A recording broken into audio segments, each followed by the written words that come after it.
نجوم في الدبليو دبليو اي محتاجين بطولة أخيرة عشان يكملوا أسطورتهم، وقوانين حطها فينس ماكمان اتلغت على ايد تريبل اتش. فلايك وسبسكرايب على السريع وتعالوا نشوف ايه الحوار ده في الدبليو دبليو اي.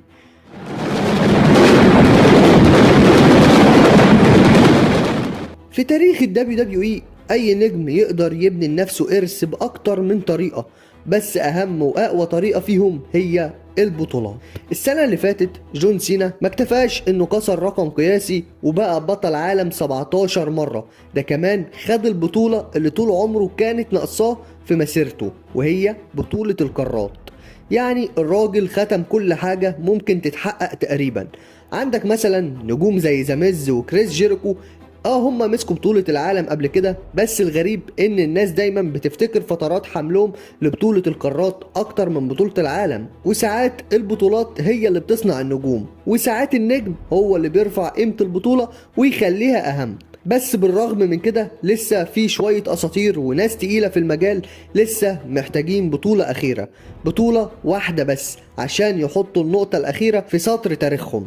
أول نجم وأسطورة منهم هو الكلتيك وورير شيماس، وشيماس محتاج بطولة القارات. شيماس بقاله 20 سنة تقريبا في الدبليو دبليو اي، وصدقني الراجل عمل اللي عليه والزيادة. شيماس عمل كل حاجة تقريبا تتعمل في الشركة إلا حاجة واحدة بس، وهي إنه يفوز ببطولة القارات. والنقطة ديت ظهرت جامد جدا في عداوته مع جونتر على لقب القارات. وجونتر في الفترة ديت عمل ماتشات أسطورية وجامدة جدا، لدرجة إن ناس كتير قالت ده من أقوى الشغل اللي اتعمل في تاريخ اللقب أصلا. بس رغم كل المحاولات شيماس معرفش يخطف الحزام من جونتر. والمفارقة الغريبة بقى ان لقب القارات اصلا معروف انه لقب الشغل التقيل او الورك هورس تايتل، وده مناسب جدا لشيماس لانه كل مره بيدخل الحلبه الراجل بيدي كل اللي عنده بصراحه، بيطلع ميت حرفيا عشان يطلع لك ماتش محترم. هو اكيد هيخش الدبليو دبليو اي هال اوف فيم ما فيهاش كلام، بس لو كسب لقب القارات ساعتها هيبقى جراند سلام تشامبيون رسميا، وهيكمل الدايره ويختم اللعبه بالشكل المثالي. فبطوله واحده بس وهتبقى الصوره كامله. وتاني واحد معانا هو البيست ان ذا وورلد سي ام بانك. سي ام بانك محتاج بطولة اليو اس اي. سي ام بانك دلوقتي هو الورلد هيفي ويت شامبيون، وقرب جدا انه يعمل مين ايفنت في راس المنيا للسنة التانية ورا بعض. فتخيل بقى الراجل غاب 9 سنين كاملة عن الدبليو دبليو اي ورجع كأنه ممشيش اصلا. بانك بقى اسطورة واسمه اتحفر في التاريخ بطريقة ناس قليلة جدا تحلم بيها. بانك مش بس محبوب من الجمهور، لا ده كمان ناجح جدا في البطولات والانجازات. بس لو هنبص على الصورة كاملة في حتة ناقصة في مسيرته، وهي بطولة اليو اس اي. حتى هو بنفسه اعترف بده. فتخيل بقى ان سي ام بانك في يوم من الايام يفوز بلقب اليو اس اي ويبقى جراند سلام. فدي هتكون رسالة واضحة انه مش بس هو الافضل في العالم، ده كمان الراجل اللي قفل كل ملفات البطولات في الشركة. وتالت واحد معانا هو الامريكان نايت مير كودي رودز. كودي رودز ناقص له بطولة واحدة وهي بطولة اليو اس اي، بس كودي قصته مختلفة شوية وغريبة في نفس الوقت. كودي عايز بطولة الان اكس تي. ايه ان اكس تي؟ ايوه، كودي دلوقتي يعتبر وجه من وجوه الدبليو دبليو اي، وبقى مؤثر جدا في المجال. حتى لو الجيمك بتاعه سيء جدا دلوقتي وفي ناس كتير مش طايقاه، بس كودي ليه تأثير كبير جدا على المجال محدش يقدر ينكر ده. طب ليه كودي يفكر اصلا انه يكسب بطولة براند تطويري زي الانكس تي؟ السؤال منطقي جدا، بس الاجابة موجودة في اسم واحد بس، داستي رودز. الحلم الامريكي كان واحد من اهم الاسباب اللي بنت الانكس تي من الصفر. هو اللي حط الاساس، وهو اللي اشتغل على تطوير المواهب، وهو اللي كان روح المكان هناك.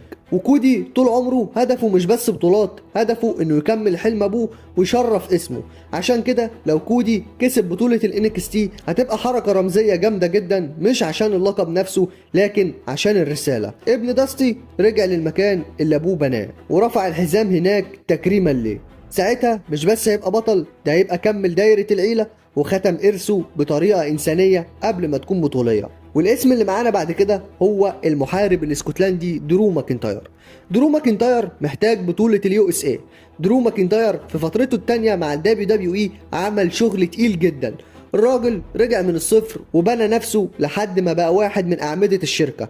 درو ماكنتاير دلوقتي هو بطل الدبليو دبليو اي، بس رغم كل ده لسه في بطولة واحدة ناقصاه عشان يقدر يقول بثقة انا عملت كل حاجة في الشركة، وهي بطولة اليو اس اي. وفي يا جدعان هو في ايه؟ هو الفيديو بقى برعايه لقب اليو اس اي ولا ايه؟ المهم يمكن ناس كتير شايفه ان اللقب ده اقل من مستواه حاليا، بس الحقيقه غير كده خالص. لو درو كسب لقب اليو اس اي هيبقى رسميا جراند سلام تشامبيون، وساعتها هيحط اخر طوبه في قلعته ويكمل مسيرته بطريقه مثاليه. درو ماكنتاير اللي بدأ كشاب واعد اترفض من الكل ما عدا فينس ماكمان، رجع تاني اقوى، بقى بطل عالم، وفي الاخر يقفل الدايره ببطوله اليو اس اي.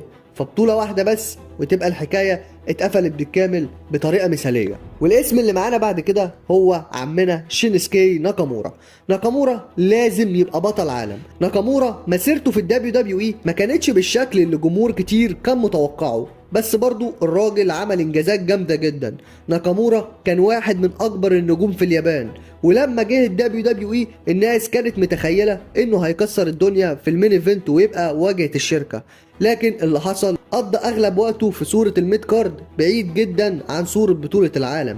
ناكامورا خد دفعه في بداياته مع الدبليو دبليو اي ودخل مشهد المين ايفنت شويه، خصوصا مع ايج ستايلز في 2018، بس الدفعه دي ما طولتش. ولكن برغم كل ده ما نقدرش ننكر ان ناكامورا اسم تقيل جدا في الصناعه كلها. الجمهور بيحبه والمصارعين بتحبه واسلوبه مميز ومفيش زيه كتير.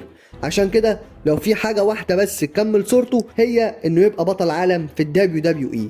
فاللحظه دي لو حصلت مش هتبقى مجرد فوز بحزام، دي هتبقى تتويج لمسيره اسطوريه بدات من اليابان ووصلت للعالم كله. فبطوله عالم واحده وهتبقى الحكايه خلصت وتكون نهايه عظيمه تليق باسم شينسكي ناكامورا. طب تمام كده عرفنا البطولات اللي ناقصه لمصارعين كبار في المجال. طب تعالى بقى دلوقتي نشوف حوار ماكمان وتريبل اتش. ببساطه كده في 3 قوانين لفينس ماكمان تريبل اتش لغاهم في الدبليو دبليو اي. تريبل اتش دلوقتي هو السي سي او بتاع الدبليو دبليو اي، يعني الراجل اللي ماسك مفاتيح الابداع وبيقرر كل حاجه بنشوفها بتحصل في العروض كلها. الدور ده زمان كان في ايد فينس ماكمان، الراجل اللي كان مسيطر على كل كبيره وصغيره في الشركه لمده سنين طويله قبل ما يبيعها ويبعد تماما بعد قضيه جنرال جرانت. ودلوقتي بخا هو اللي ماسك كل حاجه، والحقيقه انه عامل شغل يخليك تعتزل فرجه على المنتج وانت مطمن. تريبل اتش رغم كل سلبياته ديت بس عمل شويه حاجات تقدر تقول انها ايجابيه. الراجل كسر شويه قوانين كانت ماشيه ايام فينس ماكمان، قوانين كانت بالنسبه لماكمان خطوط حمراء حرفيا. تريبل اتش قرر ينهيهم ويبدا عصر جديد في الدبليو دبليو اي. هي النيو ايرا زفت بتاع كل اسبوع اللي بيطلع يقولها دي. واول قانون فيهم النجوم دلوقتي بقوا يقدروا يقولوا على نفسهم مصارعين محترفين. في ايام فينس ماكمان كان في قانون واضح وصريح جوه الدبليو دبليو اي، ممنوع اي مصارع في الدبليو دبليو اي يقول على نفسه بروفيشنال راسلر، يعني مصارع محترف. لازم تقول دبليو دبليو اي سوبر ستار وبس. فكرة فينس كانت انه يميز الشركة عن باقي عالم المصارعة ويخلي المصطلحات بتاعته مختلفة.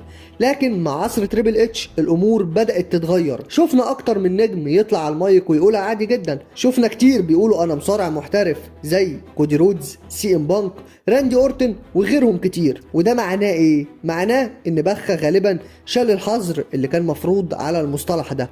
خطوة بسيطة في الشكل بس كبيرة جدا في المعنى، لانها بترجعنا للاصل والاعتراف ان اللي بيحصل ده مصارعة محترفة فعلا، مش مجرد لقب تسويقي والكلام ده كله. لان انا اللي يهمني هي كلمة برو راسلينج حرفيا. والقانون الثاني هو استخدام مصطلحات كانت ممنوعة. في شهر 10 من سنتين في سنة 2024 ايج ستايلز رجع في عرض سماك داون ولعب ماتش فردي قدام كارميلو هيز، لكن للأسف اتصاب في الماتش ده وما قدرش يكمل وخرج من العرض بعكاز، والمعلقين اعلنوا انه اتنقل للمستشفى.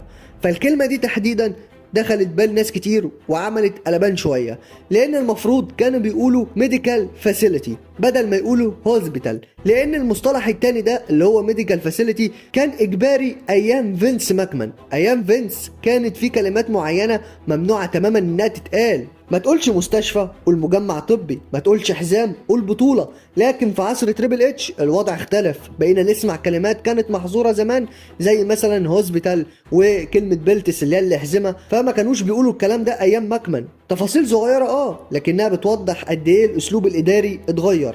عصر فينس كانت كل حاجة فيها محسوبة بالكلمة وبالحرف الواحد، وعصر تريبل اتش شكله بيدي حرية اكبر وبيخلي المنتج اقرب للطبيعي. بس ده ما يمنعش ان تريبل اتش مخه تعبان اليومين دول وماكمان اجمد منه 100 مرة. وتالت قانون فيهم هو استخدام حركة البايل درايفر.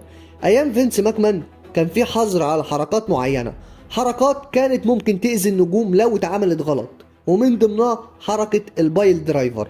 لكن دلوقتي مع عصر تريبل اتش الامور اختلفت شوية، اكتر من نجم بدأ يستخدم البايل درايفر، وكمان بعض النسخ المختلفة منها.